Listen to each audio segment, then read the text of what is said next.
Right. Members of the press, and in a certain way it did, because the fact that they just unified, I saw a room that was just totally unified. It was in one way very beautiful, a very beautiful thing to see. A man charged a security checkpoint armed with multiple weapons, and he was taken down by some very brave members of Secret Service, and they acted very quickly and have just released, for purposes of transparency, clarity. I've ordered it to be put out. You probably have it by now, put out on Truth and put out on many other platforms. A tape showing the violence of this thug that attacked our Constitution, and also showing how quickly Secret Service and law enforcement acted on our country's behalf. Really did a great job. One officer was shot, but saved by the fact that he was wearing obviously a very good bulletproof vest. He was shot from very close distance with a very powerful gun, and the vest did the job. I just spoke to the officer, and he's doing great. He's great shape. He is has very high spirits, and we told him we love him and respect him, and he's a very proud guy. He's very proud of what he does, Secret Service agent. Nice. And discuss it also from of this evening's events. I asked that all Americans recommit with their hearts in resolving our difference peacefully. We have to resolve our differences. I will say, you had Republicans, Democrats, independents, conservatives, liberals, and progressives. Those words are interchangeable, perhaps, but maybe they're not. But yet, everybody in that room, big crowd, record-setting crowd. There was a record-setting group of people, and there was a tremendous amount of love and coming together. I watched, and I was very, very impressed by that. But First Lady and I were taken very well care of very quickly, rushed off the stage. Vice President J.D. Vance, who's here, was likewise beautifully done. He was just saying how quickly everybody acted, law enforcement, Secret Service in particular in this case, but law enforcement. Marco had the same thing. Pete was there. Pete didn't want any help. He didn't want anybody to help. He doesn't want anybody to help him, but he did get some, didn't you? And I think you also said that it was. Let's go forward a little bit more here. The Attorney General, Law Enforcement Leadership, Attorney General, and Homeland Secretary Merlin, thank you for your partnership in law enforcement. Thank you. Okay, we'll do a couple, and then we go to the chief.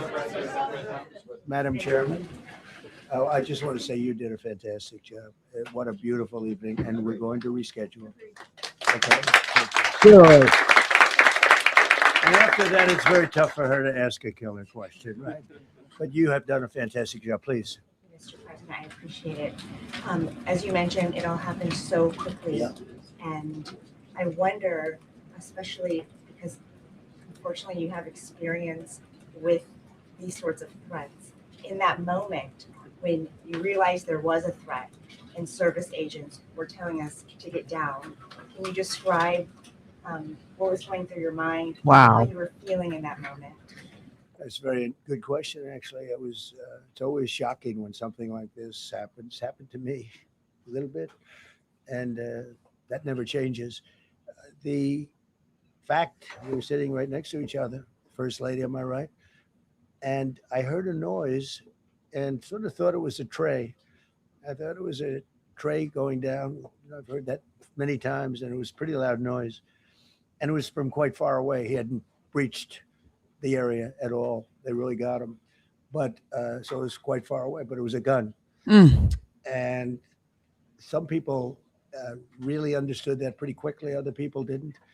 I was watching to see what was happening. Probably should have gone down even faster. Melania was very cognizant, I think, of what happened. I think she knew immediately what happened. She was saying, that's a bad noise. And we were whisked away along with other people, but we were really whisked away. And again, the performance of the Secret Service and the police all of the law enforcement. I thought it was really good. So it was very quick. There wasn't a lot of time to be thinking because it was a matter of seconds before we were out the door and gone into an area. We very much, and you wanted to too, we very much wanted to continue it because I don't like to let these sick people, Right. these thugs, these horrible, horrible people change the fabric of our life, change the course of what we do.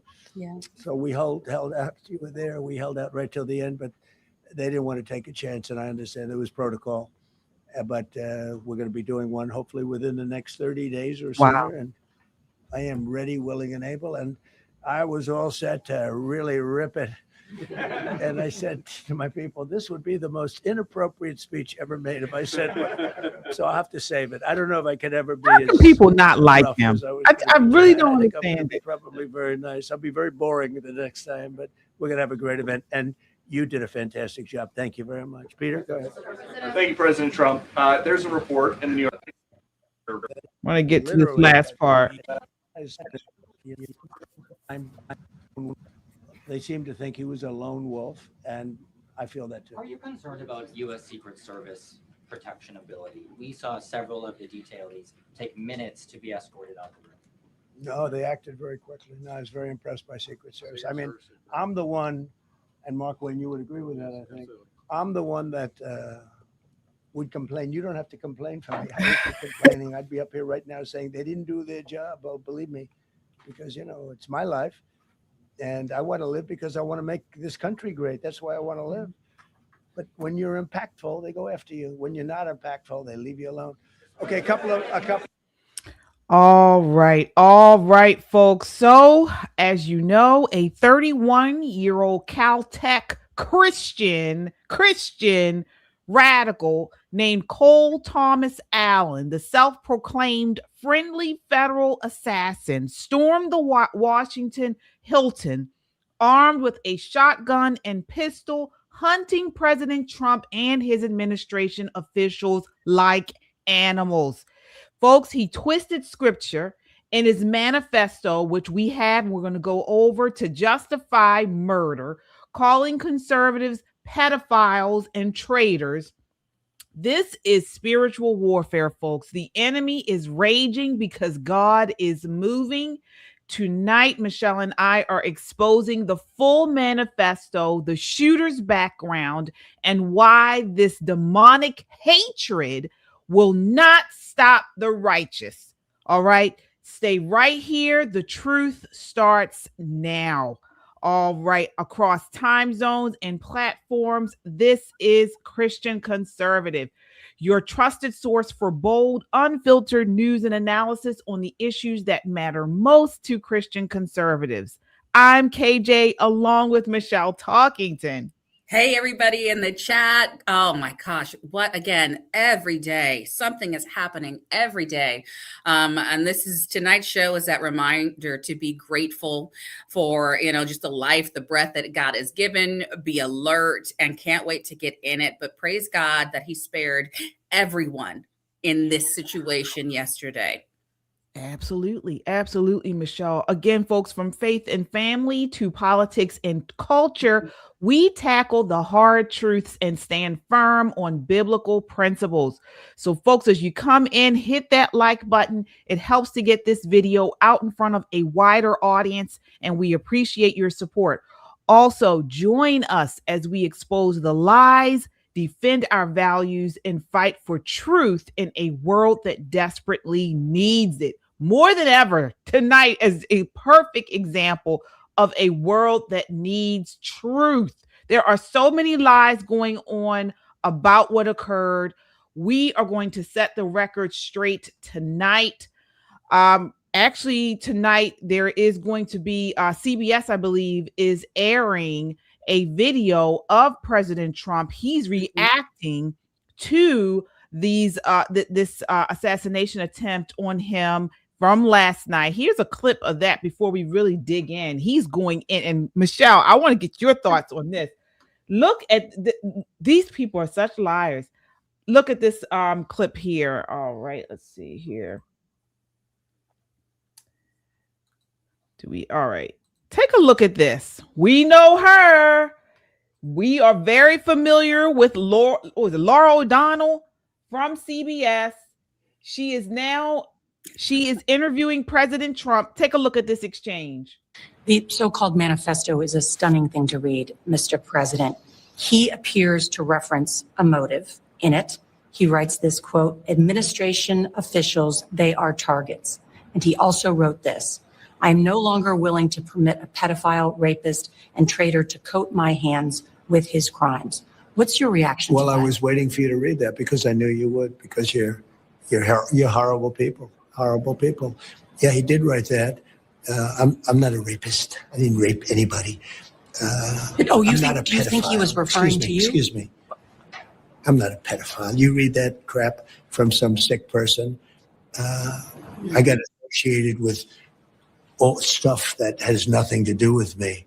I was totally exonerated. Your friends on the other side of the plate are the ones that were involved with, let's say, Epstein or other things. But I said to myself, I'll do this interview and I read the manifesto, he's a sick person, but you should be ashamed of yourself reading that because I'm not any of those things. Mr. President, and I was never, words. Excuse me. You shouldn't be reading that on 60 Minutes. You're a disgrace. But go ahead. Let's finish the interview. The other thing that he wrote in the so-called man. All right. So let's talk about this because Michelle and I have personal experience with this interviewer. Okay. She came to Maryland. What was it, Michelle? A couple months ago? Almost 2 months ago. Yeah, a month and a half ago for the town hall for Governor Westmore. Right, Westmore. And she gave him softball questions purposely, all right? Because we all submitted questions. Actually, she read one of mine, but she took the easiest questions they could to present them to Westmore. Now, fast forward to today, and we see the interview with Trump, and she sticks it to him. Gives him tough questions, but she didn't do that with Westmore. What are your thoughts on this exchange, Michelle, and how our encounter with her? It's a setup. Every time we see this now, you guys want to talk, this is a setup. These interviews are a setup. They are a gotcha moment, and it's all intentional, lights, bells, whistles, all of the things that look great, down to the staging, where you're going to sit, how you're going to sit in a large room. When we did the town hall, there's a lot of people. We were all meant to feel as if we would have the opportunity to have all of our questions or a majority of questions read. We were actually under the impression for those invited that it was for each specific group. So they made the Republican Central Committees or the Republican groups feel like it was open to them, like they were the one. They made the Democrat groups feel that way, so that when we all got there, we were kind of like, what's happening? So I'm not surprised. And I'm so grateful right now that that President Trump does not hold back. And he did put her in her place. Excuse me. She is talking to the President of the United States. That is by no means an average person. This is the leader of the free world, right? We are the top dogs. He is the top dog, the head of all of the nation right now. So it's not surprising. It's disgusting. They read it in such a way to imply what we all know is that probably this crazy person is trying to refer to President Trump, but they have no respect. They have no respect for conservatives. They have no respect for him as president. And I hesitate to say they have respect for the office of presidency because it's very catered to who's sitting there. They won't do this to the Democrats. They wouldn't do it to an independent. They won't even do it to a far left radical. They will let the AOCs of the world get away with anything, saying anything. But no, President Trump, and I know that she was specifically reading the manifesto, but where and how it was unnecessary. She could have said, in the manifesto, he may be referring to others, or he makes this comment. She could have followed up with something that we know that this is not necessarily referring to you, but do you have any feedback on these type of writings? And how should we, Mr. President, interpret? She could have said a lot of things, but no, this was the setup. It was meant to catch him off guard, but you can't catch him off guard. He's prepared. And even in that room last night, he was prepared to continue with the event. That's Absolutely. just incredible. Yeah. Or and my issue with the way she questioned him on this is how about provide the verified facts or the Mhm. verified information about what we know to be true, okay? In 2006, July 2006 to be exact, right after Palm Beach police launched their investigation into Epstein's sex crimes, Trump personally called then police chief Michael Ryder, I believe his name was, told the FBI in a 2019 interview, which was released in the Epstein file drop, he was one of the very first people to call the police and cooperate with their probe. This is all documented. Even Ryder, in his own words, says, thank goodness you're stopping him. Everyone has known he's been doing this. He said Trump told him that. All right. Trump also flagged Ghislaine Maxwell as Epstein's evil operative and urged police to focus on her. All right. This isn't speculation, folks. This has been verified. It's in the official FBI file. All right. And it's now public. Trump had already banned Epstein from Mar-a-Lago around 2004 to 2007 after Epstein's creepy behavior toward a teenage club members of his daughters at a spa, I believe, raised red flags. He was one of the first main people to cooperate with the FBI in this. So for her to ask him to present this line of questioning, as if there's some verifiable reason or truth to the manifesto, is just wrong. And they do this every time to conservatives, and particularly to President Trump. And this is why we have nuts. I'm not even calling him a nut, because I'm not going to let him get off on that easy. This is why we have people like him out there. He's just one of many, driven by the narrative pushed by Democrats and the leftist media that are lying about Republicans, about President Trump, and so on and so forth. And this is what I want to talk about today, throughout all this. I know we have some super chats, Michelle, I believe. Oh, yes, we kicked it off early. Thank you, Kung Fu CJ, with a $2 super chat. Hello, everyone. Thanks be to God. Yes, thanks be to God. Hi, Kung Fu CJ, and everybody in the chat, guys. Your super chats go a long way to keep us online, and it's the quickest way to have your comments read. Although I am reading everything always fast and furious. Kung Fu CJ with another $5 super chat. Thank you. Trump is the puppet master. He plays them every time. You would think they would learn by now. I mean, Nora O'Donnell, she doesn't really have a respect for any conservatives. We know that, and we've seen that. I mean, she's seen it firsthand. But we've seen it firsthand in that room, and it's, again, that's the setup. She's playing her job well, but you're not going to trip up a man that is as smart as President Trump. And I don't care what you think about how he speaks he got where he is without being president, by the way. He didn't have to make his money serving in office. In fact, he gave up money to serve as president. He made his money because he was a smart businessman, because he's intelligent. The world respects him and fears him. Right. And I think the left just can't stand that. But KJ, we've talked about it before, and we're going to go over it. The left can't stand that from any of the leaders in the past that had these attempts on their lives. And President Trump was alluding to that at the end of what we saw just in the beginning. Right. Yeah, he's a puppet. Yeah. He is great at pulling and shutting them down. He's great with Absolutely.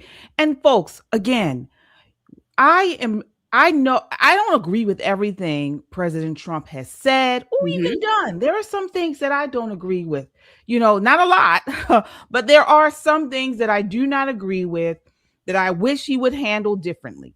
Okay. And so if the media wants to call out those things, I'm fine with that, but don't lie. Don't push these narratives that just are not true. And what they are doing is that they are drumming up and triggering and pushing people to do things like we saw yesterday. Okay. I'm just going to say as clear as this. And you guys know we provide a biblical response here on Christian Conservative. Jesus made it clear that hatred in the heart is spiritually connected to violence. Matthew 5:21 through 22 teaches that murder begins long before physical action. It starts with anger, contempt, and hatred.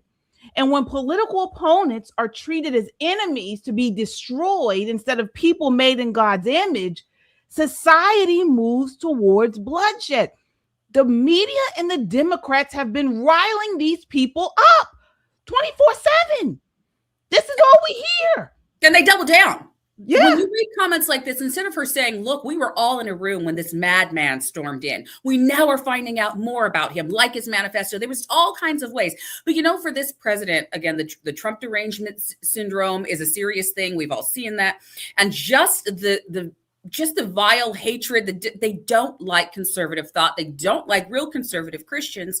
And so they will bring up every negative thing that's ever been published about you in your past and then ask you something. So what do you think about today's weather? So it doesn't matter. They just want to set it up about how bad you are. And I want every bad thing they can say, even if it has nothing to do with the conversation. This is how they operate, but they've been driving this narrative this way. That was the big propaganda machine that came out even during COVID and the Biden administration, and everything was misinformation or disinformation. They make up words and then want us to believe that that's what it is, just like they've made up this whole notion that we've only always been a democracy and instead of a republic. Operating with democratic ways. Yes, but we're a republic. So it's a narrative. They push it and now they're doubling down. And it's so disgusting to see some of the things that I've seen in less than 24 hours. Well, now 24 hours from this incident, that they're not holding back and they're just pushing out more. They want this to happen. Satan wants this to happen. Right.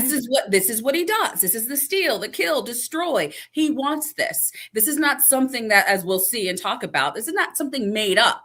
All of those people were witnesses. They were in that room. This was not a setup or a fake attempt. This man, if they're going through the trouble of reading his manifesto, then they should talk about that. Yeah, we were there and this was real. This was not a stunt. This was dangerous. So many people could have been hurt just by being trampled on. Right. Let alone if he had made it into the room and shot indiscriminately.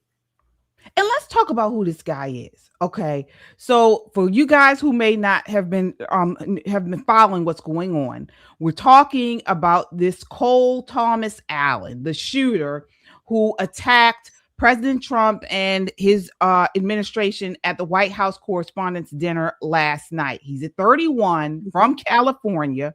He's mixed race. Apparently, he's half black and half white. His parents described by many neighbors as very solid. His brother reportedly warned Connecticut police after receiving the manifesto. So I believe the brother may be from that area or lives in that area. And so he has no prior criminal record. So, folks, this is just one of these nutty leftists. Okay.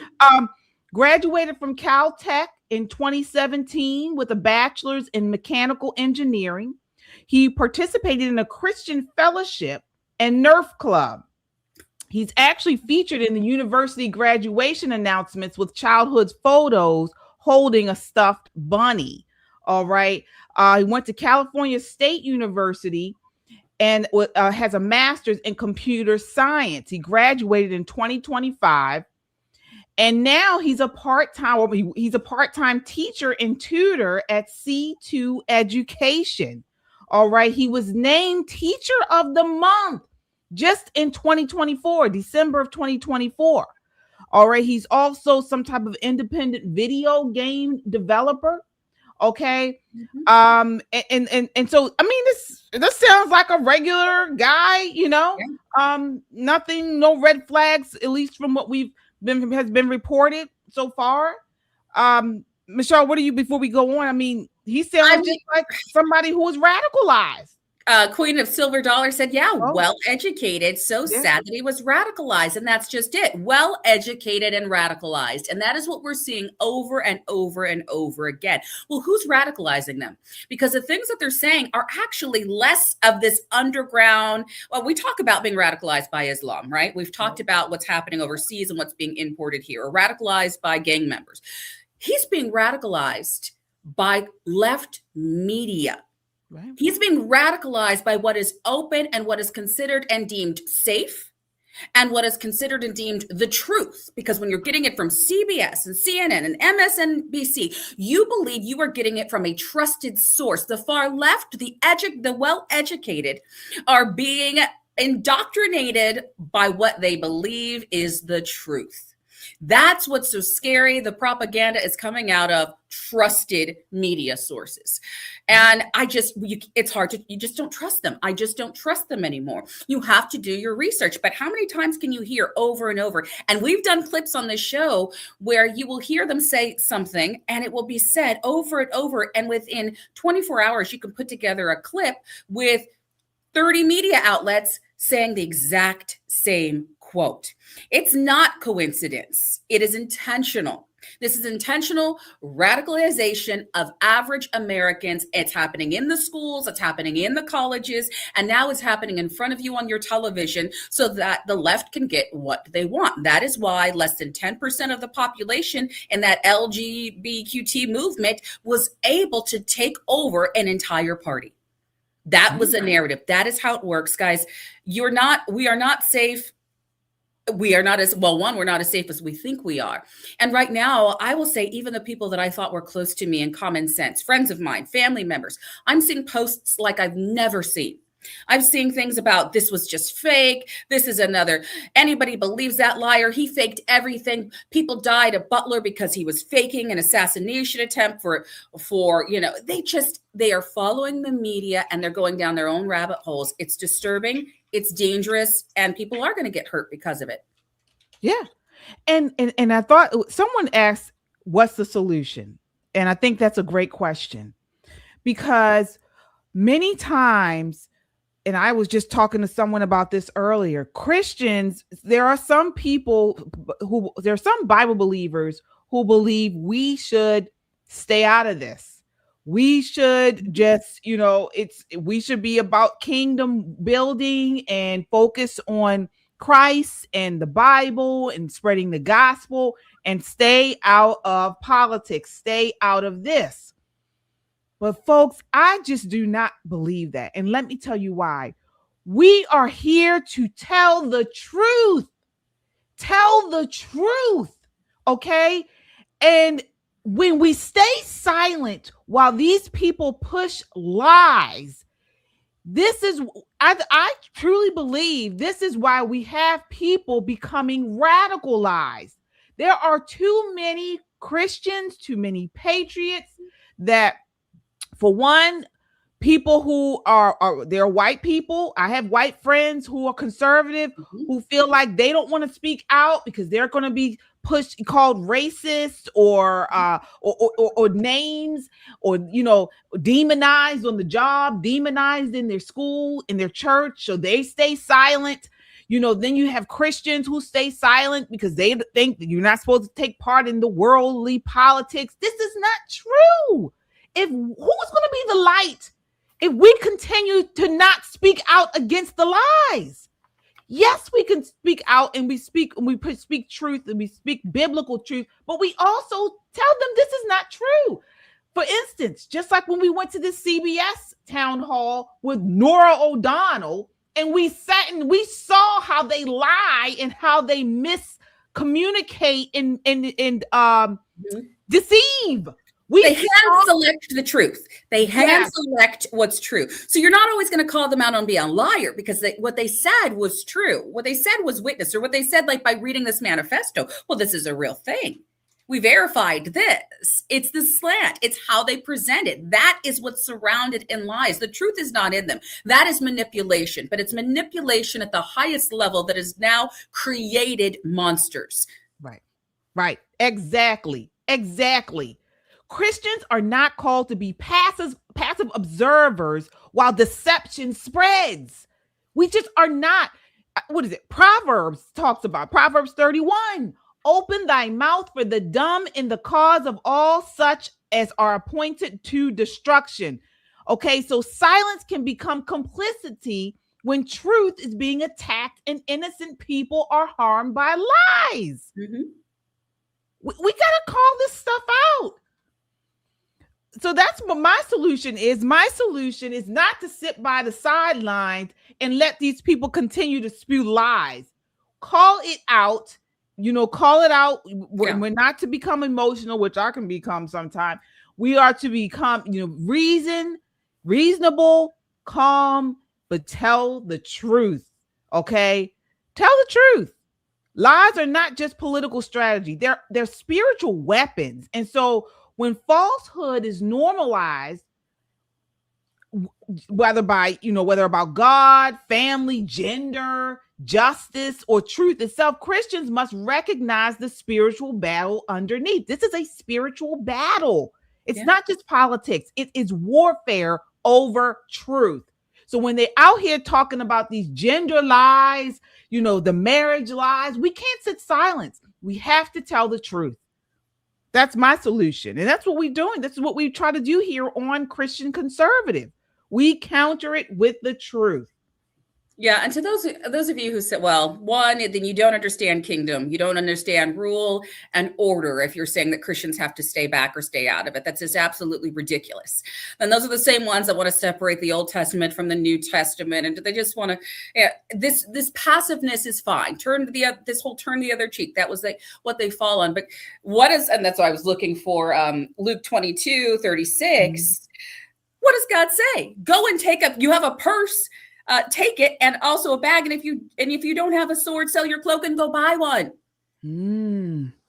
Go get one. If you don't have protection, go and get it. You don't have a sword, and of course you can get a sword now, but now we have guns. So if you don't have one, go and get one. If you don't have one, protect yourself, defend yourself, be ready to fight.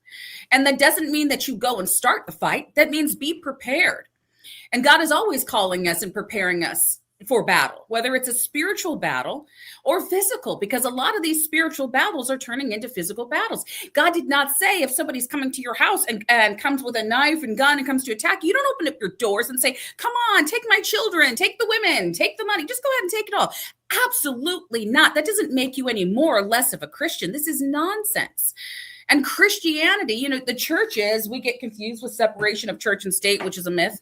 We'll go into that later, but it's nonsensical to think that God says, do not fight back, that God would want you to stand back and not use churches even to talk about good and evil and political. All of this political talk is good and evil. The thing is, we've said over and over, politics came in and stole what was biblical. Politics came in, hijacked morality, and made it government rule. Mm-hmm. They came in and said, well, you know what?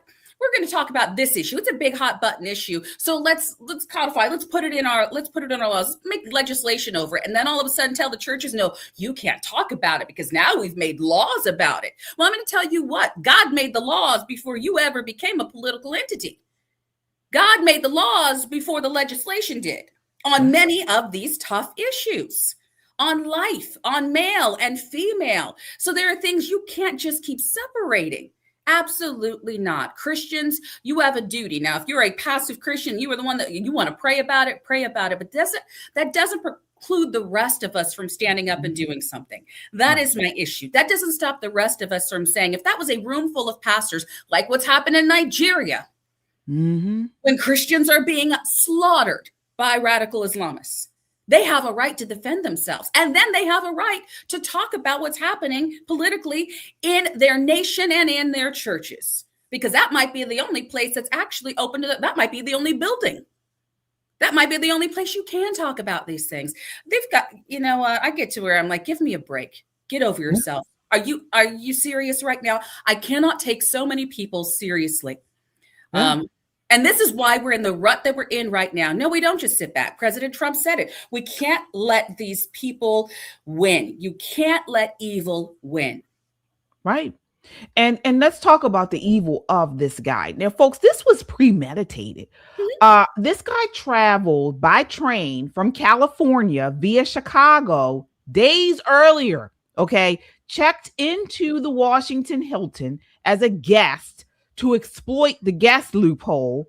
He was armed with a 12-gauge shotgun, buckshot, 38 caliber semi-automatic pistol, and multiple knives. All right, according to ABC News. He was he charged a Secret Service checkpoint outside the dinner. All right. Exchanged gunfire. One Secret Service agent was hit in the chest, but he was saved because he had on a vest. Okay. And he was taken alive. Now, there are so many people that are, have the conspiracy theories. They think this was set up, this was fake.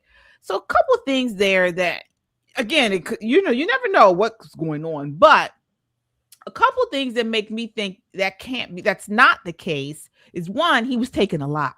All right. It wasn't like he was shot in the exchange. He was taken alive. Yeah. Okay. Number two, he didn't get anywhere near the actual event. So he did not get inside the Correspondents' dinner.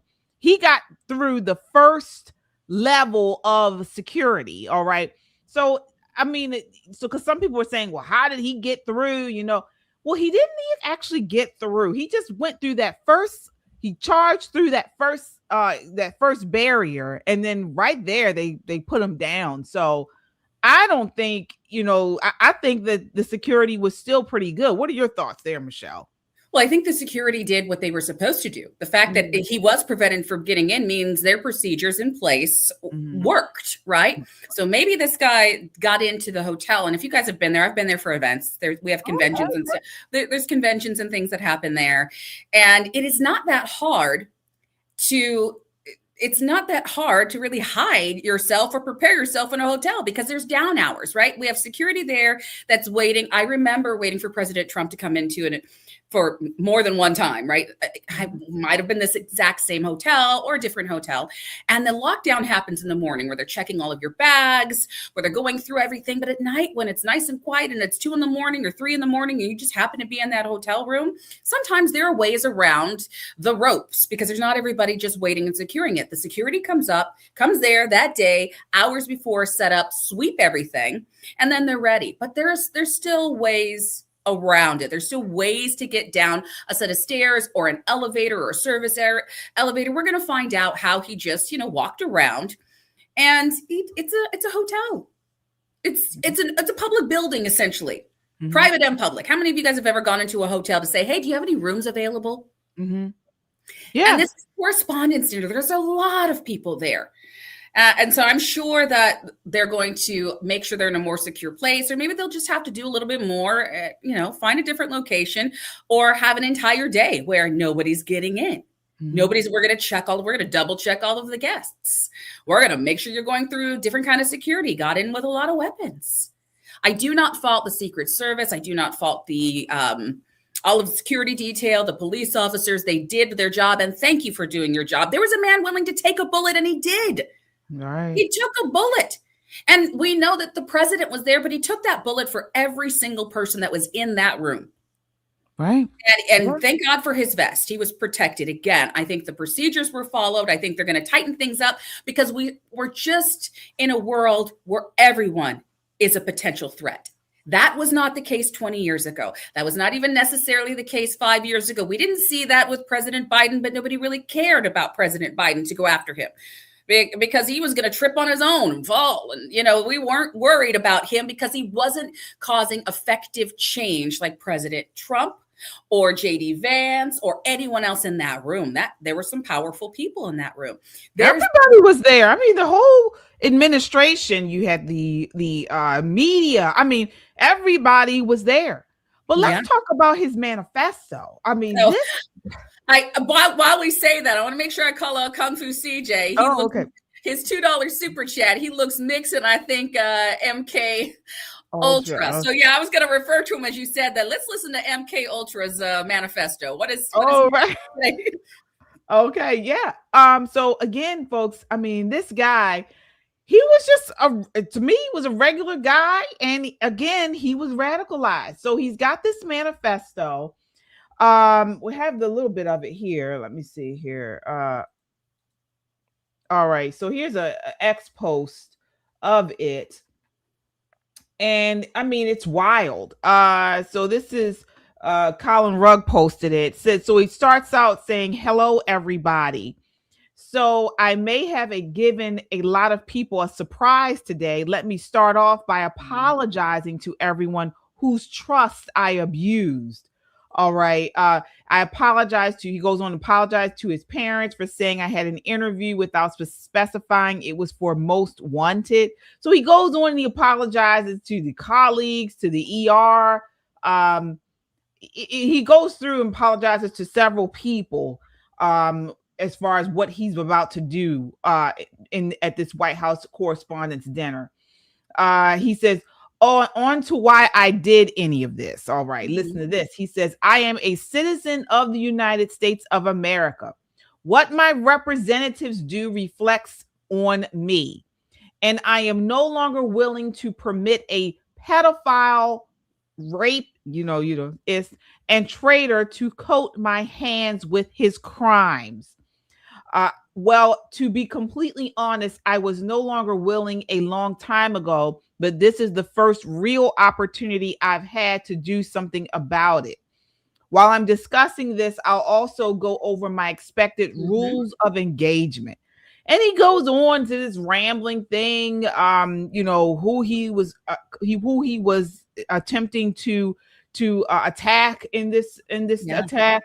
And I mean, it's pretty long. So he starts talking about God is not the author of chaos. I'm sorry, no. And then he goes through these rebuttals. He talks about Christianity. I mean, this thing is just weird. What are your thoughts here, Michelle? Again, very weird. He's disturbed, obviously, and he's taken it upon himself to be some type of, vigilante of we don't know what kind of justice. I think that this is what we were upset about with O'Donnell. She didn't read that first part. On to why I did any of this. She didn't do that lead in. I am a citizen of the United States of America. She could have read that, but no, they don't want to talk about citizens. They want to talk about illegal aliens. They want to talk about all kinds of things. But what my representatives do reflects on me. It could have been, again, anybody in that room. Right. We don't know if he's actually just going after one particular person. It could be somebody in the media. We don't know who. And then he gives his list of all of there's a lot of targets. To go through that much detail means he knew about this. He was sitting there thinking about this. And let me just tell you, that's what happens in the spiritual realm. When these demons, when these snares, when these little things come in, and you open up that door, you open up that window. It doesn't have to be a lot, but they sit and they plague and they nag. And then you start coming up with these ideas. And this is what happens to him. He's sitting there, and I'm just thinking in the supernatural that that's all that these demonic entities are saying to him. And then there's this, and then there's whispering, and then there's that. That's why we have to be in the word as Christians. That's why we have to pray daily. The renewing, that's why we have to cast out these imaginations. But when you're not able to, when you don't have God and you don't have the word, then that's all there is. Right. And it seems like he was just sitting there playing this all out like a movie, which unfortunately a lot of these characters do. They are the video gamers, the ones that watch this like it's a movie. They put themselves as these key figures, these, A-list actors in these horrible movies. And that's what he's going to play out. Thank goodness again, sir, the officers did what they did. They took him down. And you're right, KJ, he's alive to talk. Oh, yeah. And a lot of these conspiracy there, they don't make it out, or you never hear from them. Right. They're generally killed, so they aren't able to dissect and hear what they had to say. But also there's another, not option, but another scenario about him being alive. Now he can be lionized by the left, like they did the Mangiano, or what's his name? Mangione. Yes. Okay. And it's not just us talking about this. Leftist CNN pundit Van Jones mentioned this on CNN last night. Take a look here. This is clip 2. I thought the president did well. I'm starting to worry about something, though, which is that the shooter survived, which means on Monday he's going to court, which means there is a danger that people try to make him some sort of hero. You watch what happened with Luigi, who shot a CEO to death and somehow became a hero. So they said tonight you saw the worst of America, you saw the best of America. Tonight you definitely saw the best of America. I hope on Monday we don't see the worst again. I just want to say very clearly, this kind of despicable behavior has no place in America. It has no place on the right. It has no place on the left. We don't know if he was there because he wanted to hurt Democrats or Republicans. Both were there. We don't know if he wanted to hurt journalists or politicians. Both were there. This kind of behavior has no place in America. And it's wrong. Violence is not the way to resolve any grievances. And this cheerleader culture for violence, for people who think that the answer to our problems is to go shooting billionaires or going to synagogues or all these different things, has to be called out immediately. The minute it starts, every single person with a platform must denounce it, or we're going to see this again. All right. So first off, I want to say he said that prior to the manifesto becoming public. All right. But we know he's correct. The left is already, now the manifesto has become public and they're still trying to act as if we don't know why this guy did what he did. You know, we have, believe it was Obama came out and he wrote on X, although we don't yet have the details about the motives behind last night's shooting at the White House Correspondents' dinner, it's incumbent upon us to reject the idea that violence has any place in our democracy.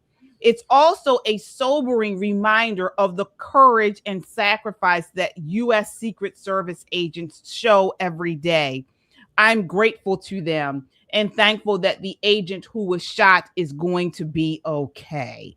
Now, he posted this after the manifesto was made public. So we know it's not sincere. We know he's trying to cover up for the fact that this guy was radicalized by the Democrats and by leftist media. This is I don't want to hear anything about Obama unless he's going to tell us what actually happened to the chef and the great swimmer who ended up drowning. I don't want to hear anything from you because you pump so much nonsense and vile, evil, wicked things. Wicked. And we talked about it here. I don't want to hear anything from him, especially after he actually nationally said that young Black men need gay men in their lives, even if they have fathers. He just says some crazy things. So this is disingenuous. And he's going to, in a week's time, 2 weeks' time, be talking about how radical Donald Trump is and how he needs to be stopped, just like he was on the campaign trail here in Virginia to make sure that gerrymandering was, in tip-top shape and operational. I have a hard time with those. And he's one of the issues. He's one of the problems. Everybody, they're listening to Obama. So yes, he may have said the right things, but in 2 weeks' time, maybe 3 weeks, let's hear what he's saying. Because again, the left cannot help themselves. They say it every time. We can't accept violence. Well, it's time that somebody takes him out. What I mean is that the best way to take him out is at the voting box, right? They have these little slips all the time, over and over and over again. And it's just time to say enough's enough. So again, the same with the reporter. He said the right thing, but that very show is one of the ones that brings on guests that are absolutely outrageous in their rhetoric. Exactly. And no, Obama didn't say the right thing. We know that he put out that statement after the manifesto came out. So let's talk about what they have been saying. Let's talk about what the left has been pushing, because it's exactly what this guy, the shooter, put in the manifesto. Talk about California Rep. Ted Lieu. All right. So he's vice chair of the House Democratic Caucus. he held a press conference back in February and made explosive claims about that time they had recently released Epstein files. All right. Take a look at what he had to say here. This is the shooter at the bottom. And this is, you can see his manifesto where he's calling Trump the pedophile, traitor to coat my hands with his crimes. He said all this. Well, let's see what this rep said prior, back in February. Donald Trump is in the Epstein files thousands and thousands of times. In those files, there's highly disturbing allegations of Donald Trump raping children, of Donald Trump threatening to kill children. Donald Trump. Folks, this is just, it's just not true. It's just not true. And it has been verified by the Palm Beach police and the FBI files that Donald Trump didn't have anything to do with these children or, of that fact, women. He didn't have anything to do with Epstein. Yeah. And so say many of the victims. Right. Say, no, he wasn't. No, I don't know. Yes, Absolutely yes. not. Yes. It's outrageous. And they do this again. It's intentional because it's very easy to say the wrong thing and then not retract it. Once you say it, the cat's out of the bag, right? So they make these statements. They get a lot of clicks and likes and whatever they're running for, if their office, or what their constituents are saying. Oh, I'm glad he said it out loud. So then when they go and they put this little, I'm going to retract that. Well, it wasn't proven yet. I only said what I knew at the time. It's too late. By that time, it is too late. And then look what happens. Fast forward. And there were many reporters and there were many officials that said this over and over, and they're still saying it. And I'm talking about last week, that they're still referring to President Trump as a rapist, as someone who's, friends with Epstein. They're still continuing to say it. They don't stop. They don't back down. They don't retract. They don't regret. They don't repent. There is no repentance. There is no remorse. But again, I say, where is God in them? Right. Folks, it's verifiable.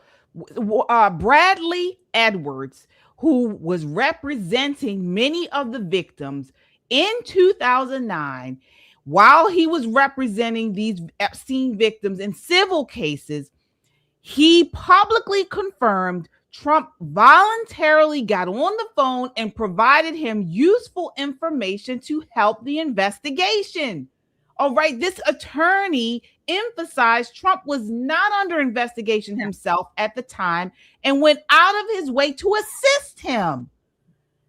But you don't hear the press talking about this at all. But it's never going to be enough because they need to believe that, oh, no, that's made up. Well, of course, Trump probably paid someone to say that. He's just covering it up because he's wealthy. It's never going to matter. They're going to believe the lies that they've told themselves. And again, that's what I'm seeing from friends and family members of mine that are on the left. Yes, absolutely brainwashed. I've known that from the beginning. They don't even attempt to look at both sides. They can't even get to that point. They will look at the sky and tell you it is purple, knowing that it's blue, but they will defend purple until the day they die because they believe the lie they told themselves. And this is that Trump derangement syndrome. This is what they're going to do and what they need to do to win the midterms. This is what they need to do to keep the public under their thumb and to pick up the views. They have to continually control the narrative, and they don't care how many lives are hurt in the process. We saw that with all of these angel families. They don't care what happens to them. They don't care what they have to do. They're going to protect illegal aliens, even if they're gang members, even if they are the worst of the worst murderers. They're going to protect them because they need that narrative. It makes no sense except for if you are a Christian and you realize this is evil. This is evil in plain sight. This is evil on television and music, in real life. This is in the churches, from the pulpits, in the communities. This is wickedness in high places. And you have to call it for what it is. And you have to recognize it. Right. We have to recognize it. Absolutely, folks. And it's not just for us, it's for future generations. If Christians stay silent, lies become laws. We've seen it. just what, 10 years ago, we knew that a man was a man and a woman was a woman. You were biologically a man, you are a man. You're biologically a woman, you're a woman. Now they're telling us that's not true. And they're teaching children this in school. This is what we're talking about. Culture becomes corrupted and children inherit confusion. What is tolerated today becomes taught tomorrow. This is why it's important for us to stand up for truth, whether you like Trump or not. Yeah. Whether you like him or not, a lie is a lie. Okay. And we got to start being the salt of the earth. We got to start being salt and light. Okay. It's important. For instance, look what they did to Erica Kirk. My goodness. And you got people on the right falling for this stuff with her. Yeah. I mean, I know a lot of them. oh my gosh. She was there as well at this White House Correspondents dinner. And so she had to go through this horrible, another shooting, another attempted assassination. Well, her husband was actually assassinated. But she had to go through this all over again. And let me tell you something. So I, many years ago when I used to do, acting and stuff, I was in a film that it was actually a violent film. It was like sort of about Baltimore life. And I had invited some friends to the premiere. And one of my friends, her husband was actually killed by violence. He was murdered in Baltimore City. And she had to leave because I think he was murdered maybe like, I think it was within 3 to 5 years of this film premiere. And she couldn't sit through it. She was, the trauma was that bad. So just imagine what Erica Kirk was going through, being in a public forum and having to be removed because of another assassination attempt. This is her here. This is clip 3. Take a look here. Here, what we did see is some real deep, disturbed emotions in that room. One of whom was Erica Kirk. As I was walking out of the venue trying to figure out what happened and what we could find out as a reporter, as we're walking out, she also came out and she came right by me. It was just a few seconds, in tears, saying, "I just want to leave."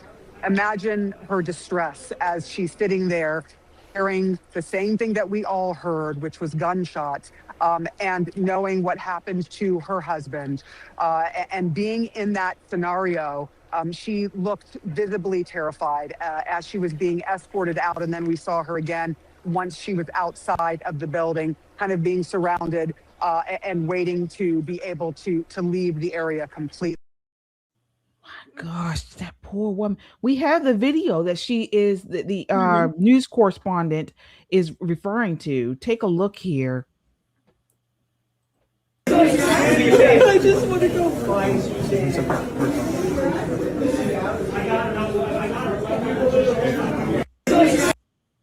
I mean, she's devastated. I just want to go. Yeah.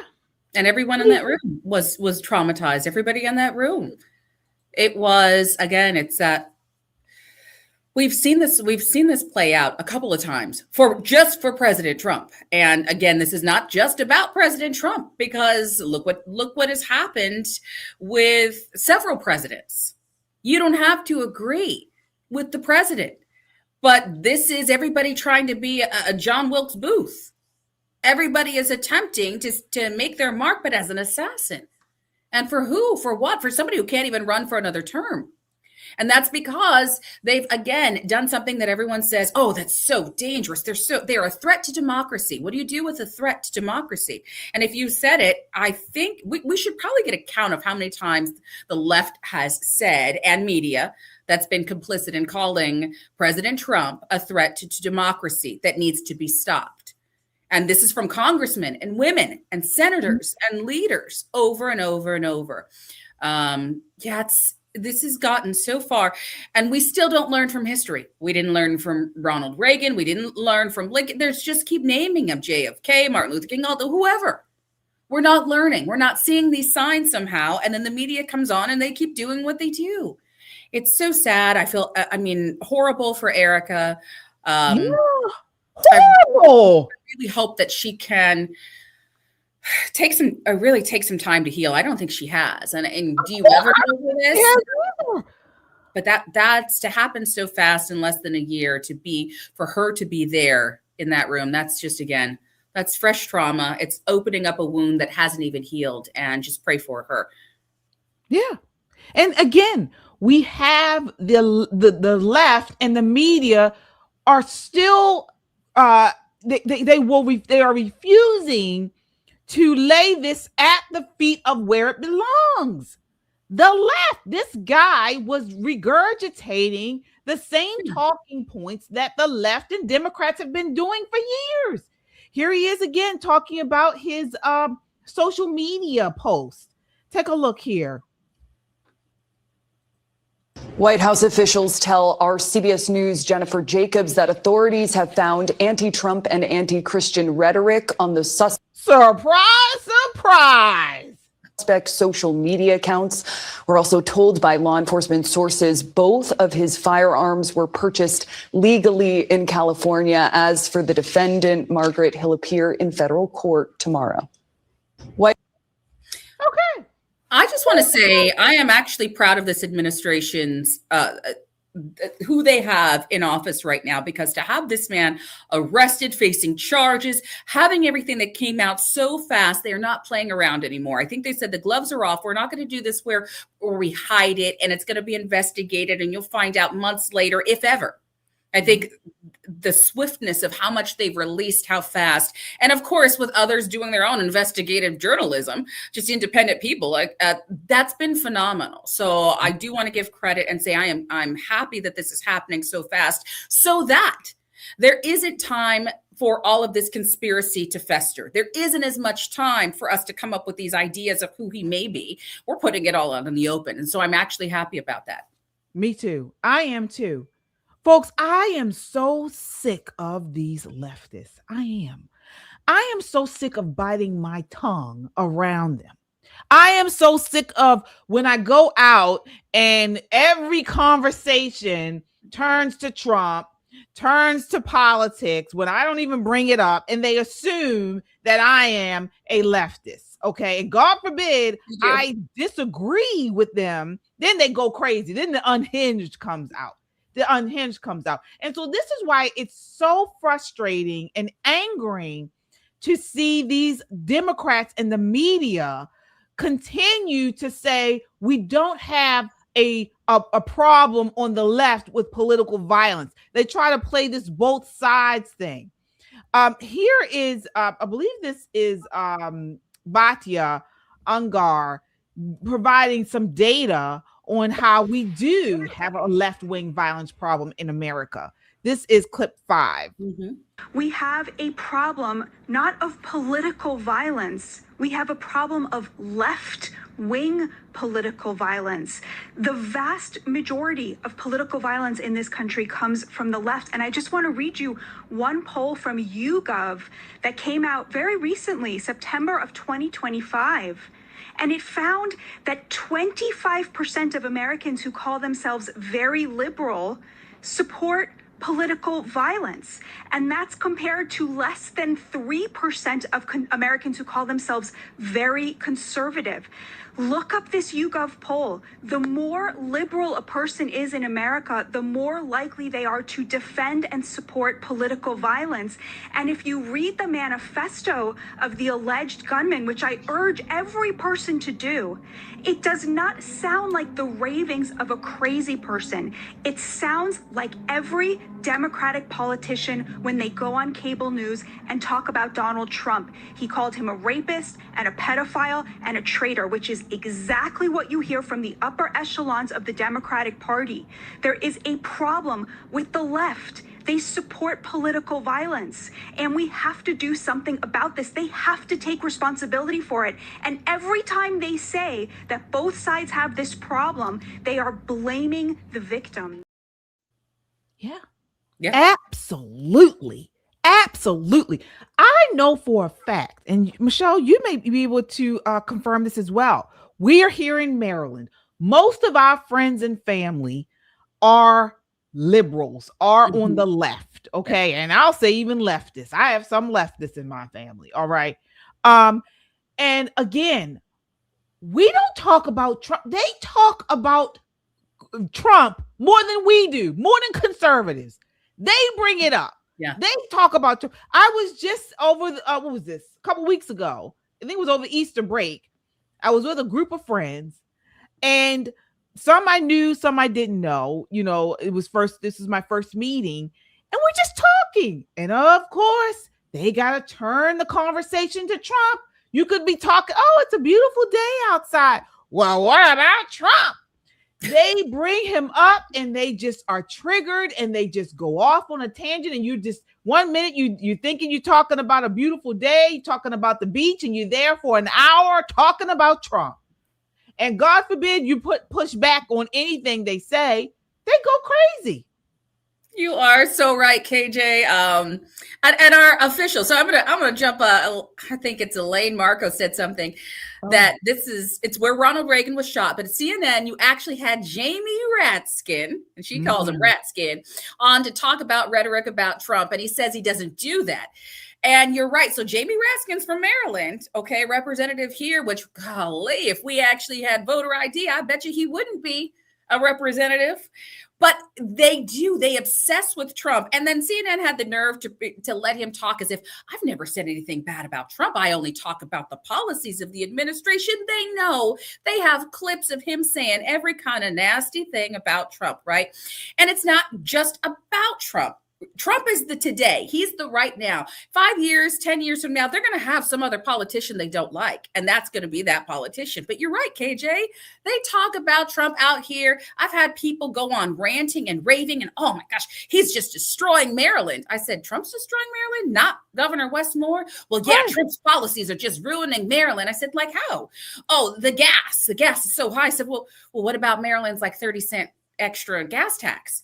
Well, they don't even know about it. They don't even know about the gas tax because they don't care. It's about Trump. And KJ, for those who don't know me, so I have my group of friends, but even those who I thought knew I was running for office, I don't know if they assumed I was Democrat.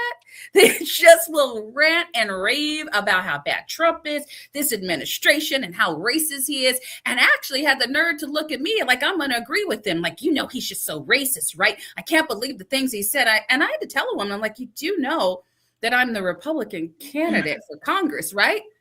Well, I just, no, they don't even know because they don't even care. He takes up so much of their time. Right. He takes up so much of their brain time. Like, how can you live your life being so angry with somebody who's not in your house? That's not your husband. That's not your kids acting up. This is the president. You still have a job. For those who do, for those who don't, God bless you, pray for you, but you wake up every morning. And for those who are just average Americans waking up every morning, like these reporters with high-paying jobs, and all they can focus is on Trump, that is the derangement syndrome.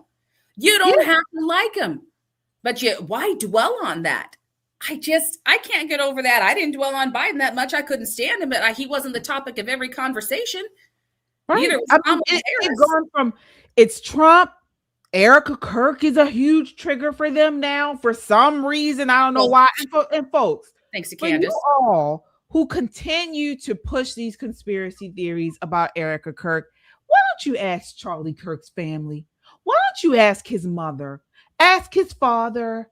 Ask his family how they feel about Erica Kirk. They stand by her side. They were at the State of the Union address with her. They've been at the funeral. They've been at multiple events with Erica Kirk, his own family. So all you people who think that Erica Kirk was somehow involved with the assassination of Charlie Kirk or who is fake, why haven't his parents spoken out against her? Nobody close to Erica Kirk, Charlie Kirk has spoken out about Erica Kirk. The only people that do are grifting influencers, people who were not close to him, who have something to gain off of talking about this and making some type of spectacle of Erica Kirk. So please stop with I've got people not like her because No reason. There's no reason. Again, it's the Candace Owens lies, Tucker Carlson lies, like you said, the grifters, that's fine. They're making their money. But I've had Christians not like her because something's off. I don't like her eyes. But she has beautiful eyes. They don't like her makeup. Why did she have so much makeup on? She should be grieving. They don't like her hair. Well, I don't like her hair. It's the same thing with Trump. Well, I don't like what he said. He can say this or that. There's nothing these people can do right. They're never going to see it. But we're also in this society where people became loners and recluses. And so the only thing they did was feed off of social media. They live and they breathe and they spend hours and hours. And we know that because now these big corporations have been taken to court for how addictive they are. Right. So then you have people living on their phones, their tablets, and instant media and TikTok. And so that consumes. And if the name of the day is Trump, and that's what they're getting because of the algorithms, that's what they're obsessed with. Here So it is right here. no Like you reality. mentioned.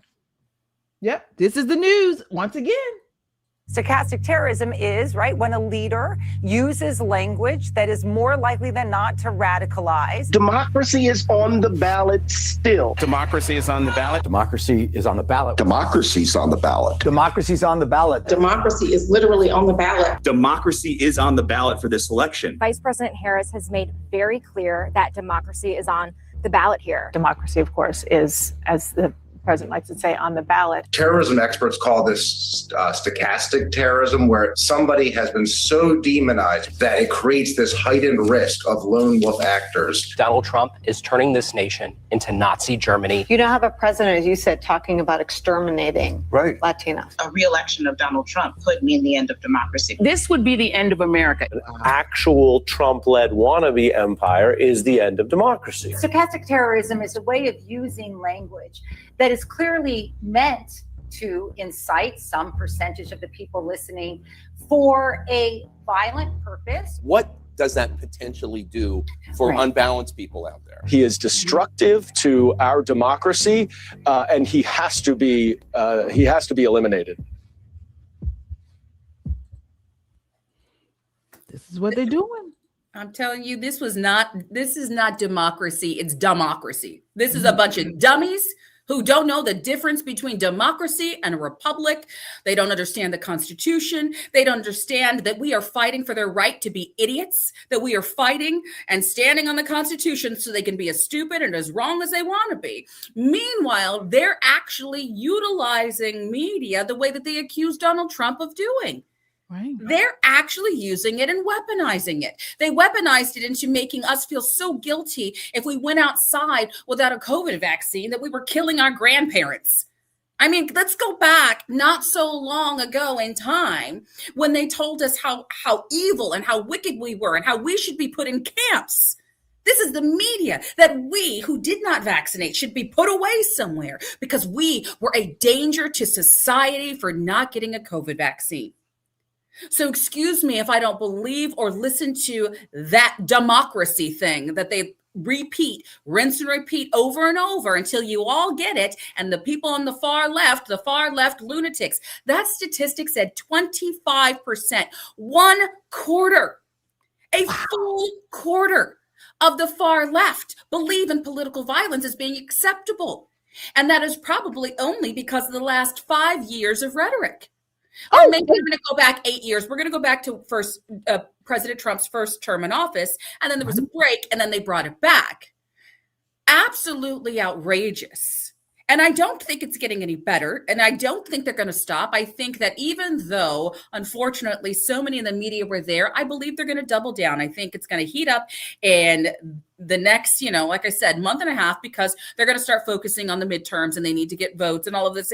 And they're going to go right back to what they were doing to create the monsters that went in like Michelob Ultra here and do the same thing.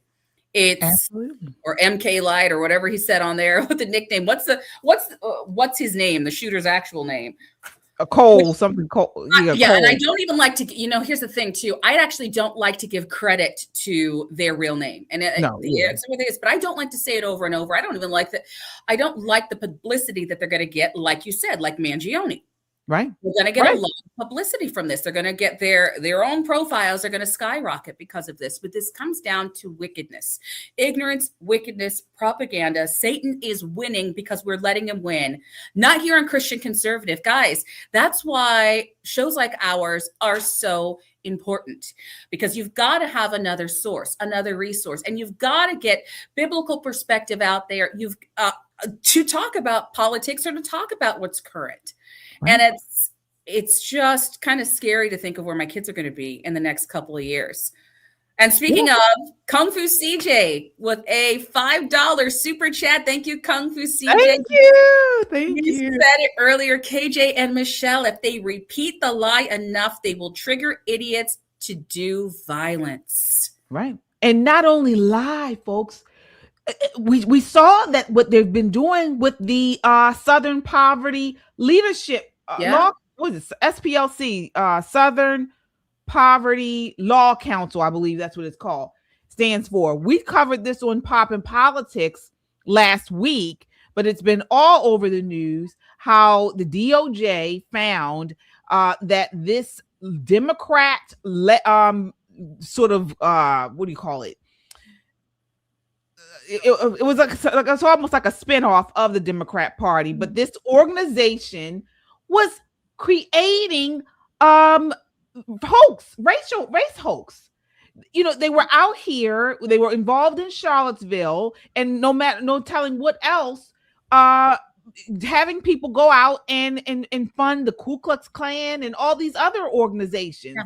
So again, they were fabricating racism on the right. And so now we have leftists who attempt to assassinate Trump because they believe he's a fascist and a racist when this stuff is being fabricated. Yeah. Take a look at this next clip. This is clip 4. The beating heart of Trump derangement syndrome was revealed to be a complete and utter fiction.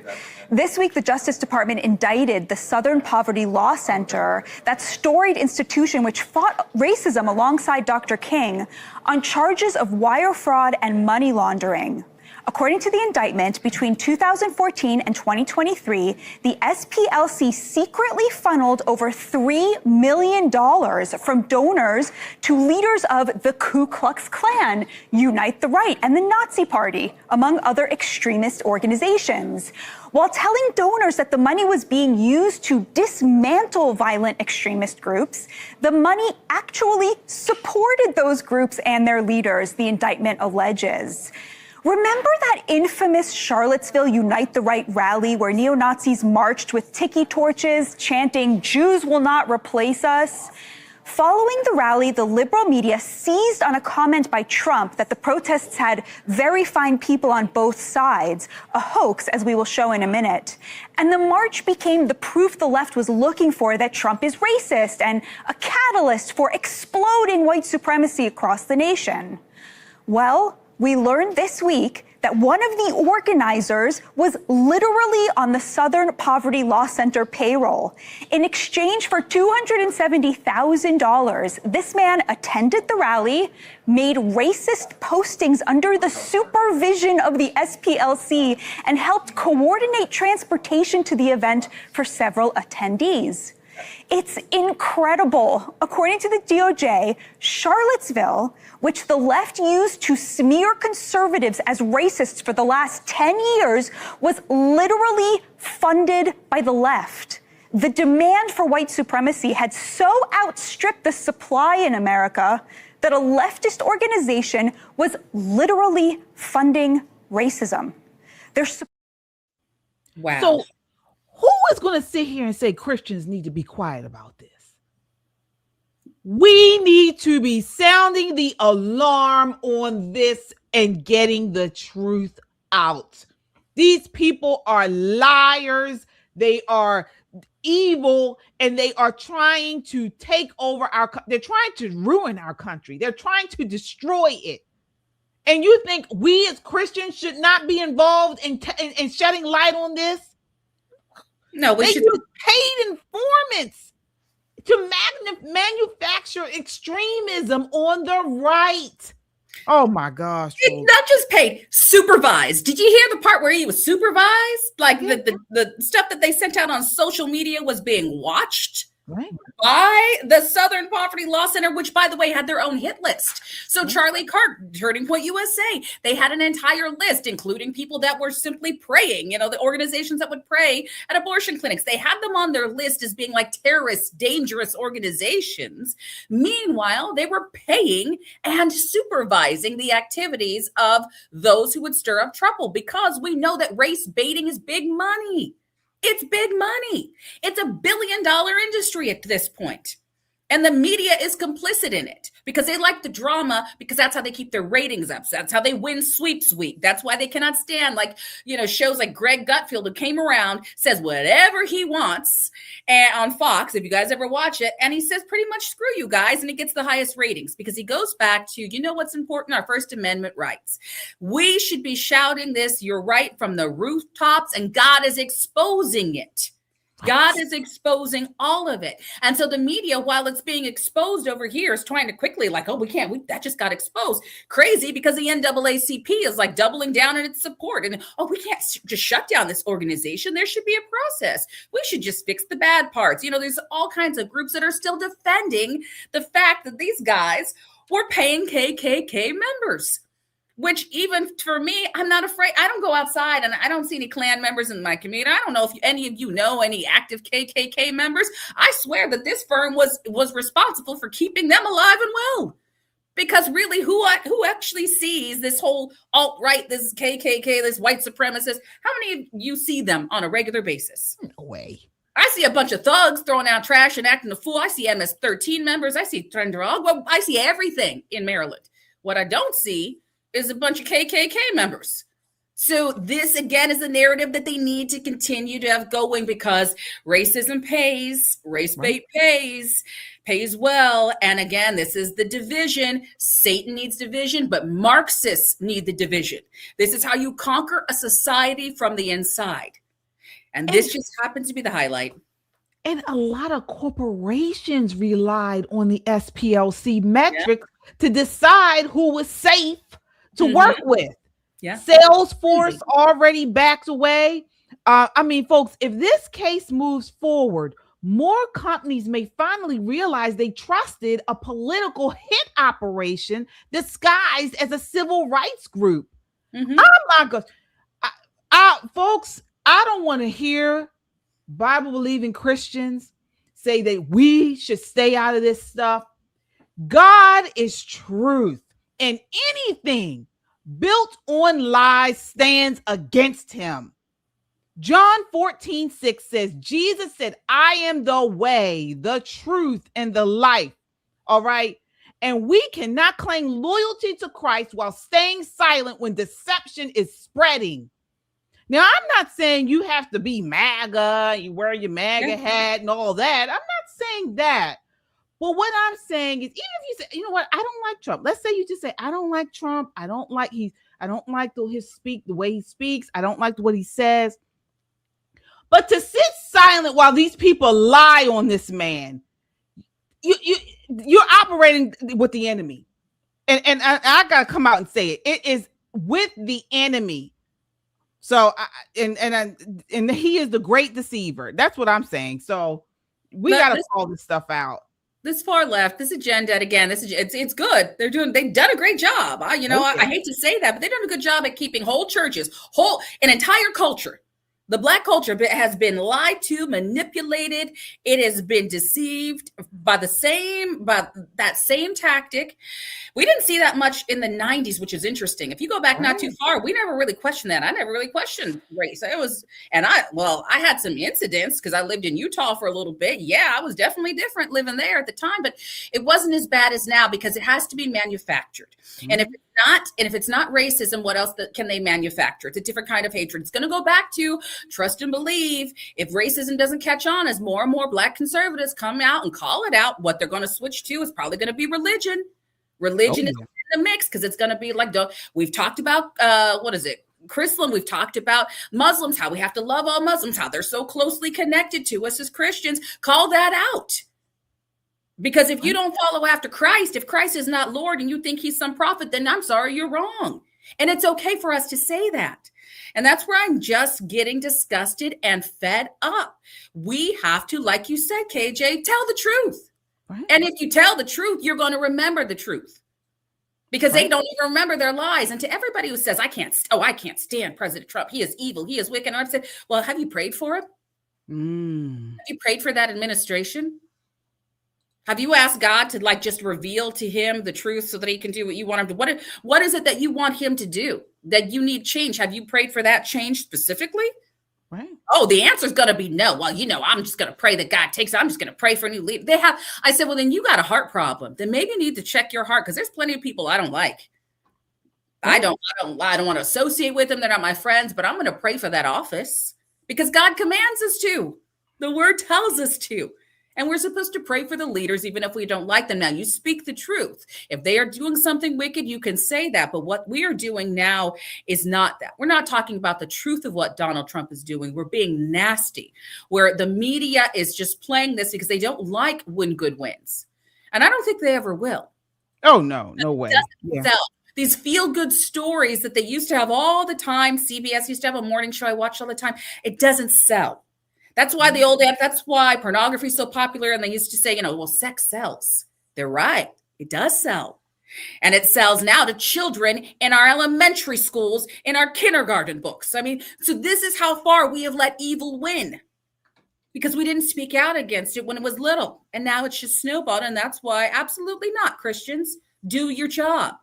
Right. Maybe they've caused so many people to be afraid to speak, to be honest. Mm-hmm. It's not even about and this is how tricky they've gotten, how the enemy tricks and deceives and lies. They have made, and I hope I'm able to communicate this correctly. They have made it so you speaking truth is offensive, and then they make it you feel wrong because you're speaking truth. Folks, this is a trick of the devil. And guess what? I'm talking to my white Christian brothers and sisters. Folks, a lot of the woke mob out here are making you feel like you are wrong for saying certain things because you're saying it to a leftist or you're saying it to a black person. Okay. And you're saying truth. You're speaking truth. You can't let them do that to you. I'm seeing so many of my white Christian brothers and sisters. They are afraid to speak up and speak out against lies because they are fearful they're going to be called a racist just because they're speaking about someone who is of a minority color or who is just of a different color than them or a different ethnicity.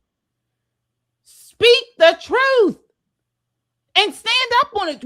I'm so sick of people not speaking out against this crap. I am so sick of it. And then they're telling their kids not to speak out against it because they're afraid they're going to be what do you call it? Blacklisted. Yeah, they're going to be ostracized. You're making it worse. Absolutely. And then we've got a culture that is just violent. It is, and they'll videotape. So we're living in a dangerous time, but we're living in a time where we're afraid to speak about truth. And that's intentional. And when God comes back and everybody is deciding and will you deny Christ? I guarantee I'm going to see a lot of Christian friends who will, because they've been afraid. They're scared into silence. They'll let anybody tell them. And KJ, you're right. To that point, I've got white people and friends, and guys, I'm half white. So those of you who are out there, I am white. My mom's white. My dad is black.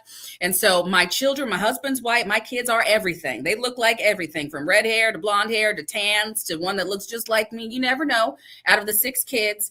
And you've got people afraid and guilty for being born. They've got this white guilt that we've been shaming them for being born because, well, maybe your ancestors did have a slave. Maybe they didn't. We don't even know or care. You should feel guilty for living and breathing as a white person. They ran that narrative for the last 4 years, from the presidency and in pulpits. Outrageous. But what does that have to do with your faith in Christ? What does that have to do with Christianity? What does the color of your skin have to do with righteousness? Knowing the difference between right and wrong. That if I sit back and see somebody being beaten or spit on or stabbed or raped, all of those things that we've been seeing, and people are afraid to say something because the offender is of a different race, or because they absolutely not. This is just, it's got to stop. It has to stop now. You've just got to be bold. You got to first put on the full armor of God. Don't be afraid, but you should be saying something. When you see, don't be afraid to talk. And this is what they did. They cornered you into losing your First Amendment rights voluntarily. They didn't take it away from you. They started pushing you into a corner thinking you don't have the right to say what you want to say. You do have that right. I have the right to not agree with you, but you have the right to speak. You are self-censoring because of what the media has done. And I'm telling you right now, I'm going to go continue to fight. No matter whether I'm elected to Congress or not, I'm going to fight for that First Amendment right for you to say something, because you better speak on something. Christ is returning. And it's going to come to a time, and it's already here, where they don't even want you to talk to somebody who's Muslim about Christ. Oh, well, we got to love all religion. I'll talk about Jesus to my Jewish brothers and sisters. I'll talk about Christ to those who are Christians of a different faith, a different denomination. You better believe it. So stop backing down, because that is a test. Are you going to back down now about a little thing when you say, oh my gosh, this is horrible. This community is bad. What are they doing here? No, you better tell the truth. Speak it now, or there will come a time where you're not allowed, but there's going to come a time where you're going to, again, take a mark or not take a mark. You're going to bow down to an idol, or you're going to bow down to Christ. I can trust and believe who I'm bowing down to. It will only be at the feet of Christ. Yeah, we got some super chatters here. Thank you all so much. All right, let's see here. Oh, yes, Crystal Beyond Labels. Crystal Beyond Labels, folks. She was on with us. Was it last week we were on here? Crystal Beyond Labels. Definitely check out her YouTube channel and subscribe. All right. Yeah, you are spot on, ladies. When people take this evil in, it is seeds being sown, and they give Satan a foothold. Then stronghold is the harvest. We need to call out all the evil, and TDS needs to be rebuked. Absolutely. In the name of Jesus, you are correct. And those seeds have been planted for years, guys. What happened yesterday is the fruit of those seeds of wickedness that were planted in that young man, like we said, who seems to be educated, but Satan doesn't care what your educational background is. He wants to destroy. And if he can use you to destroy others, that's what he'll do. And it's time for us to be used of God. And even the people you disagree with, like Trump, if you disagree, you don't like him, fine. But God used so many people in the Bible as leaders that did the wrong thing. Just look at the leaders who were cheating on their wives, doing all kinds of things, and God brought them to greatness. They were important in his plan. Right.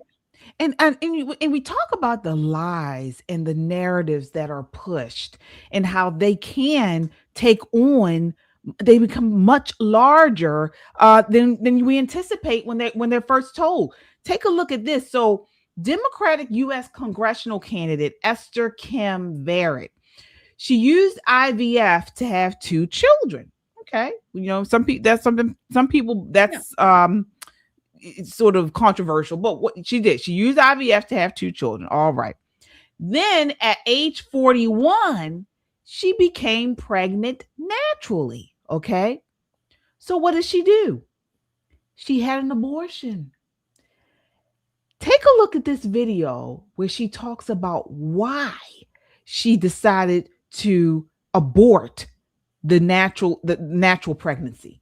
Take a look at this. This is the warped thinking of these people. Take a look. Oh. Both of my abortions were very early. So it was like before. The first one was definitely, like, I would say 8 weeks. And then the other one was at 5. You know, it's very early. But you make a decision for yourself. And that's obviously different from the decision I made when I was 41, because I already had 2 kids and we had done IVF. So we have, I don't know how controversial this is, but we have 5 other embryos on ice right now. It's really crazy because I think back to that moment where my husband and I looked at each other, and we know that for us, we've only wanted 2 kids, a boy and a girl. We got one of each. We were like, we're done. But we're big environmentalists. For us, philosophically, we don't want to overburden our footprint on the world. And we're not the kind of people that are like, I just want a lot of children and I don't know how to explain it. I know exactly why we just wanted 2. We wanted just to replace ourselves and not overburden anybody else or the world. Oh my God. Do you understand what we're talking about? This is not just a one-off, folks. This is a philosophy, a wicked, evil philosophy that these leftists believe. Michelle. Hold on. I had to take a moment to pray. I was literally saying, Lord, girdle my tongue right now, because that woman is as dumb as, what a fool. What a fool. First off, in all of her intelligence, what an idiot you are, madam, that you didn't look up the birth rates and what it's going to take to keep our nation going, to keep this world going with the growth, with the birth rate that we have right now. We do not have enough people having births. And the fact that you mocked God, you took what he gave you, your womb, he gave you a natural child as a blessing. And you decided, well, since I have a couple extra ovaries on, a couple embryos on ice, everything is okay. Shame on you. You are sick and you are wrong. That is trifling. There's so many things that is not about, and this is that whole abortion argument where they're like, well, it's rape, it's insane, all of the things they like. No, this is a normal, educated woman running for office, running her mouth. And maybe she should remember then, if you don't want to have more than 2 children, maybe don't have sex then. How about that? Because you were blessed with a natural child after all that you went through. That God would give you that opportunity to say, you know what, I'm going to give you. And this happens in the Bible. Let's not stop playing, because we know that God allowed servants to have children. And then later in life, who do we see having a baby in her 80s? Right. Great. God does that. God is an awesome God. He heals. He can provide. And then you look at it and you say, well, I'm not in the mood because I'm an environmentalist. An environmentalist? Man. Wow. I could. She talks about the baby is a burden. It's this is abortion logic, folks. This is abortion supporter logic. Human beings are seen as a problem. Okay, but this is what happens when we move away from how God views us. Scripture teaches in Genesis 1:27, God created man in his own image. The problem isn't human existence, it's sin, rebellion, and brokenness. That's what she was pretty much showing us. And destroying innocent life doesn't solve moral disorder. But this is the trick that they try to push. They lay it out there, and then what they do is they get the media, school, education, culture, movies. Everybody starts to grab on to these talking points, these narratives, these lies, and then they slowly try to morph it into truth. This is what they do. That was just such a disgusting. That was disturbing. That was disgusting. And the fact that the reporter's like, oh yeah, and she's talking about it. Well, it was really early. So when I killed the 2 babies, it was only 5 weeks. It was 8 weeks. You know what I had? This is so flippant. The attitude about this, they do not value human life. And it was or maybe in this case that she only values it, she and her husband, because she said she talked to her husband. I don't know, but that it was by design. We only like the children that we have by design. And that's just not how God operates. And you know what's interesting is that you are assuming that your children, the ones that are here and living on this earth, are going to last past 10 years old or 12 years old. You are neglecting the fact that we are not even guaranteed tomorrow. And then you're already looking at your current children as burdens or just replacements, not as individuals that God blessed this earth with to be scientists or to be doctors or whatever it is. And it's just what a horrible example of how far we've come or how far we have fallen when we look at humanity. And they are eating it up. This is the abortion argument. It's always rooted in convenience, usefulness. You heard me say, it was perfect. I got a boy and a girl. That's what we wanted. You know, what? But this is, and this is sort of, this goes on to how they want to become gods. They want to deny the power of God so they can become, and they create and take away and remove value on every soul. They don't believe in a soul. They don't believe that these babies have value or elderly, because once you lose your usefulness, then you're discardable.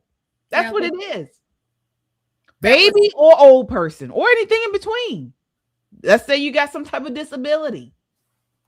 I remember when I first became conservative, and I was working a booth for Maryland Right to Life, and I never knew that so many pro-lifers were pro-lifers because they had become pregnant and they found out that their children may have some type of disability, Downs or whatever, and they were trying to be convinced to abort the child.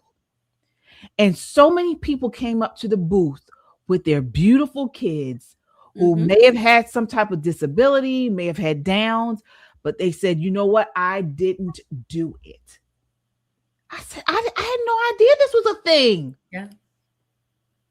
I mean, I've seen a lot that have lost. And again, this is not to demonize those who had an abortion and said, and have come to repent or regret. Your experience is your experience. What makes me angry, again, I'm keeping it clean. What makes me angry is they're glorifying this. That clip glorified it as, like Crandall called out, this philosophy. This is her philosophy. This is what she believes in. And it's tied to the environment, or that if you can't afford it, well, just like the reason why Planned Parenthood exists is to get rid of an entire generation after generation. Black children are being murdered on a regular basis. And it is what it is. You don't want to call it murder, fine. Call it aborted. But you're killing babies because this is intentional. It is about taking out, it was created, Planned Parenthood, to take out an entire group of people that she didn't like. The undesirable children, poor families. It became a financial decision. It did not become a decision based on human life and being valued for what it is. They don't want to help that. It's destructive. It is death. Satan is smiling because it is killing, stealing, and destroying all in one. You are killing that child. You are destroying possibly that woman or something that God intended for this earth. You are robbing this planet of what God had created for a purpose. And eventually, again, Christ is returning, but we have to, as Christians, call this out. We have to call it all out, but this is something that we can definitely call out. This is immoral. This is wrong. And that, again, and this is somebody running for office. And I've had people say that they want me to run. And when I get there, they really want me to support abortion. I'm just never going to do it. I'm never going to do it. And I'm going to understand that there are things that I believe that the women should be safe. They should be safe. There are certain instances, I get it, but that's less than like 0.1%. Let's just talk about the 99.99. Let's talk about the reality. That chick was the reality. Yeah, I don't know. That was terrible. That was like creepy. It was really creepy. Folks, let us know what you think. Sound off in the chat. But we got to call this stuff out. No more silence. No more, fear. Let's start speaking up. In the name of Jesus, I pray every tongue is loosed. I pray that the Holy Spirit convicts us all in times where we are supposed to speak and we feel like we are, afraid or, fear, whatever, that we don't speak. I pray that God makes us uncomfortable. It is so, I pray he gives us so much uncomfort that we can't help but say something, and that it is something he gives us.